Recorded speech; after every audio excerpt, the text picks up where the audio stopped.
Good morning friends, Lipi's কিচেমিচে থেকে লিপি। আজকে করি, চলো।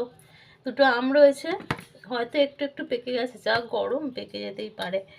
তো করব আমের চাটনি।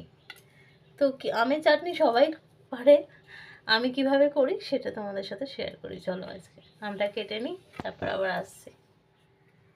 দেখো পেকে পেকে গেছে। তো মিষ্টি চাটনি করব। পাকা আমের চাটনি পাকা আম দিয়ে করলেও কিছু হবে না।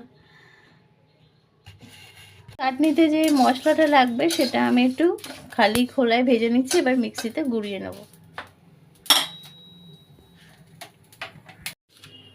তো ফ্রেন্ড, মশলাটা করে নিয়েছি, নিয়ে আমগুলো একটু কড়াই তেলে নেড়ে নিচ্ছি।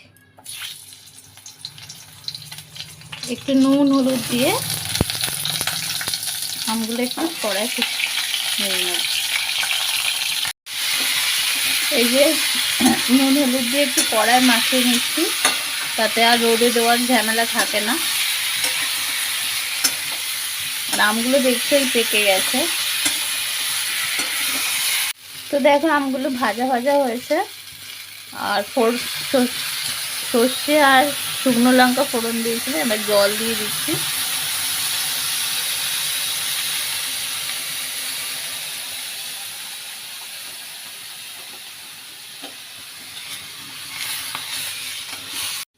আমি এই মিছরিগুলো দিয়ে করব। এগুলো হচ্ছে আমার ঠাকুরকে দেওয়া প্রসাদ।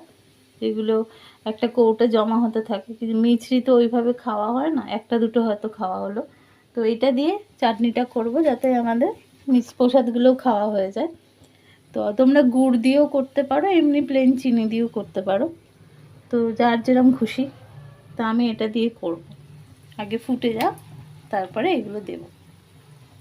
দেখো এই চিনিগুলো একটু ঘেমে ঘেমে গেছিলো, তো তাই ভালো করে ধুয়ে নিলাম। তো এর মধ্যে দিয়ে দেব।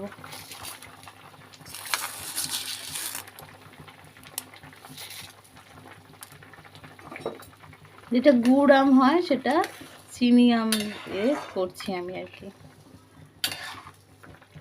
চিনির রসে ওটা যত টাইট টাইট হবে তত জিনিসটা খেতে ভালো হবে। পুরোটাই আমি দিয়ে দেবো।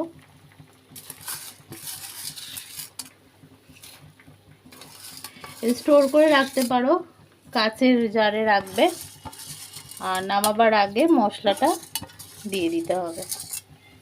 তো আমি চিনি দিয়ে দিলাম।